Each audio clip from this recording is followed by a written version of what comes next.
Olá! Hoje a gente vai desvendar uma ferramenta jurídica super poderosa que pode fazer toda a diferença na hora de receber uma dívida de um jeito muito mais rápido e eficiente. Vamos lá? Sabe aquela história de um processo judicial que se arrasta por anos e anos? Pois é uma realidade bem comum. Mas e se existisse um jeito de acelerar a cobrança de uma dívida? A grande pergunta é: como é que se pula aquela fase interminável de discussão para ir direto ao que importa, que é o pagamento? Então, a boa notícia é que existe sim um verdadeiro passe expresso no sistema judiciário para cobranças. E o nome dessa chave, que abre a porta para uma solução bem mais rápida, é título executivo. É ele que muda completamente as regras do jogo. Mas, afinal, o que é exatamente essa chave? Vamos entender o conceito por trás do título executivo e por que ele é essa peça tão fundamental na cobrança de dívidas. De um jeito bem simples, o título executivo é um documento que já nasce com a força da lei. E, na prática, isso é muito poderoso. Com ele em mãos, o credor não precisa mais provar o seu direito do zero. A lei já reconhece aquele documento.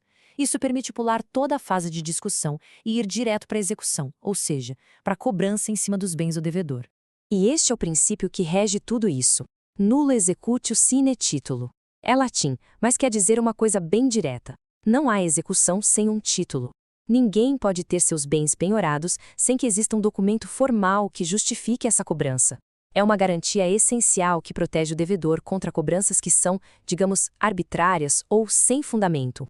Bom, uma vez que a gente entendeu o que é um título, o próximo passo é saber que ele não surge de uma única forma. Existem dois caminhos principais para um título executivo nascer, e a origem de cada um deles muda todo o processo. E essa comparação aqui deixa a diferença bem clara. Os títulos judiciais nascem de uma decisão do juiz, como uma sentença, por exemplo. A cobrança aqui é só uma nova fase dentro do mesmo processo que já existia. Já os títulos extrajudiciais têm a sua força vindo direto da lei. Com um deles, se inicia um processo de execução totalmente novo, do zero. E para tornar isso mais concreto, dá uma olhada em alguns exemplos do nosso dia a dia. Um cheque, uma nota promissória ou até um contrato particular, desde que é assinado pelo devedor e por duas testemunhas. Todos eles já são considerados títulos executivos pela lei, o que dispensa aquela necessidade de um processo longo só para provar que a dívida existe. Então, o ponto crucial é este. A diferença na prática é gigantesca. Com uma nota promissória na mão, o caminho é direto para a execução. Agora, sem ela, como num acordo verbal, aí o caminho é outro. É preciso primeiro enfrentar um processo de conhecimento inteiro só para obter a sentença do juiz, que aí sim vai se tornar o título. O tempo e o esforço são incomparáveis. Mas atenção, não basta ter o documento. Para que um título executivo seja realmente válido, a obrigação que está escrita nele precisa atender a 3 requisitos que são indispensáveis. Vamos chamar de as 3 regras de ouro. E aqui estão elas. A obrigação precisa ser certa, líquida e exigível. Pense nisso como se fosse um checklist obrigatório, sabe? Se faltar uma coisinha só, a execução não pode seguir adiante. Vamos ver o que cada uma significa. É bem mais simples do que parece. Certeza significa que está claro quem deve, para quem deve e o que deve, sem margem para dúvida. Liquidez. O valor da dívida é exato ou pode ser calculado com uma conta simples? Se sim, ele é líquido.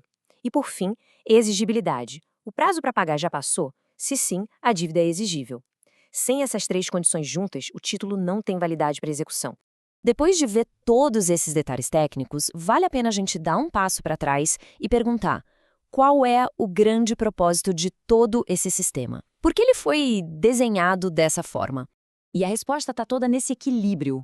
O sistema de títulos executivos tenta alcançar 2 objetivos ao mesmo tempo: dar velocidade e eficiência para o credor receber o que lhe é devido, mas também garantir segurança ao devedor, para que ele só seja cobrado com base em uma dívida que seja clara, definida e já vencida. É sobre equilibrar rapidez com justiça. E para a gente encerrar, fica aqui uma reflexão para os dias de hoje. Com tantos negócios sendo fechados por meios eletrônicos, como e-mails, áudios ou mensagens de aplicativo, como ficam essas regras? O que é preciso para que uma negociação digital tenha a mesma força de um contrato assinado no papel? Essa é a fronteira onde o direito está se adaptando e que certamente vai definir as cobranças do futuro.